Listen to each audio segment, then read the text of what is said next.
நமஸ்தே குட்டீஸ். நம்மளோட குட்டி ஹிந்தி லேர்னர் சேனல்ல தமிழ் வழி ஹிந்தி கல்வி வந்து பகுதி 47 இன்னைக்கு பார்க்க போறோம். இதுல வந்து இறந்த கால தொடர் வினை இன்னைக்கு பார்க்க போறோம். வினை சொல்லின் பின் ரஹா ரஹே ரஹி கொண்டு என்னும் விகுதிகளை சேர்த்து இறந்த கால வினை முற்றையும் இணைத்தால் இறந்த கால தொடர் வினையாகும். இந்த ரஹா ரஹே ரஹிங்கிறது கொண்டு அப்படிங்கிற மீனிங்ல வரும். மை ஜா ரஹாஹூம், மை ஜா ரஹாஹூம், நான் போய்கொண்டு இருக்கிறேன். இது வந்து நிகழ்கால தொடர்வினை. மை ஜா ரஹாதா, மை ஜா ரஹாதா, நான் போய்கொண்டு இருக்கிறேன் அப்படிங்கிறது இறந்த கால தொடர்வினை. குறிப்பு பாருங்க, குறிப்பிட்ட ஒரு நேரத்தில் நிகழ்காலத்தை குறிப்பதாயின் தொடர்வினையாகவே அமைத்தல் வேண்டும்.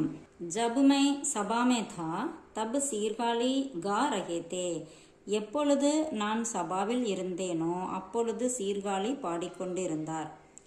ஜப் தும் ஜா ரஹே தே தபி ஸ்வர்ணமுகி நாச் ரஹி தி, எப்பொழுது நீ வந்து கொண்டிருந்தாயோ அப்பொழுதுதான் ஸ்வர்ணமுகி ஆடிக்கொண்டிருந்தார்.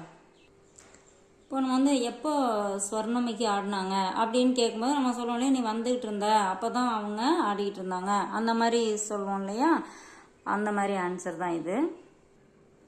ஓகே, இப்போ நம்ம ஹிந்தியில் சில வாக்கியங்கள் எக்ஸசைஸ்க்காக கொடுத்துட்டு அதுக்கு வந்து தமிழில் பார்ப்போம். இப்போ நம்ம ஹிந்தியில் கொடுத்துருக்கறது நீங்கள் தமிழில் ட்ரை பண்ணி பாருங்கள். ஸோ ஃபஸ்ட்டு ஹிந்தியில் கொடுத்துட்டு அப்புறம் தமிழில் ஆன்சர் வரும். பயிற்சிக்காக சில வாக்கியங்கள். ஃபஸ்ட்டு ஹிந்தியில், கல் சாம்கோ லட்கே சினிமா ஜா ரஹே தே, लड़कियां कल सवेरे मंदिर से आ रही थी. कल रात को 9 बजे के बाद हमारे प्रधानमंत्री रेडियो पर बोल रहे थे. पिताजी समाचार पत्र पढ़ रहे थे. माताजी खाना बना रही थी. मैं सवेरे गृहपाठ लिख रहा था. अब बाजार में क्या खरीद रहे थे? दुकानदार सस्ते आम बेच रहा था. वे मैदान में क्रिकेट खेल रहे थे. हम तमाशा देख रहे थे. कुत्ता भात खा रहा था और बिल्ली दूध पी रही थी. मेरे बहन अध्यापक का स्वागत कर रही थी. இப்போ பாருங்க, அதுக்கு தமிழில் அதே சென்டென்ஸே இருக்கு. நேற்று மாலையில் சிறுவர்கள் சினிமாவிற்கு போய்கொண்டிருந்தார்கள். சிறுமிகள் நேற்று காலையில் கோவிலிலிருந்து வந்து கொண்டிருந்தார்கள்.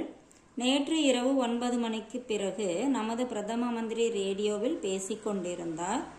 தந்தையார் செய்தித்தாள் படித்து கொண்டிருந்தார்கள். தாயார் உணவு தயாரித்து கொண்டிருந்தார்கள். நான் காலையில் வீட்டுப்பாடம் எழுதி கொண்டிருந்தேன். நீங்கள் கடைவீதியில் என்ன வாங்கி கொண்டிருந்தீர்கள்? கடைக்காரன் மலிவாக மாம்பழங்கள் விற்று கொண்டிருந்தான். அவர்கள் மைதானத்தில் கிரிக்கெட் விளையாடி கொண்டிருந்தார்கள். நாங்கள் வேடிக்கை பார்த்து கொண்டிருந்தோம். நாய் சாதம் சாப்பிட்டு கொண்டிருந்தது. மேலும் பூனை பால் குடித்து கொண்டிருந்தது. எனது சகோதரி ஆசிரியரை வரவேற்று கொண்டிருந்தாள்.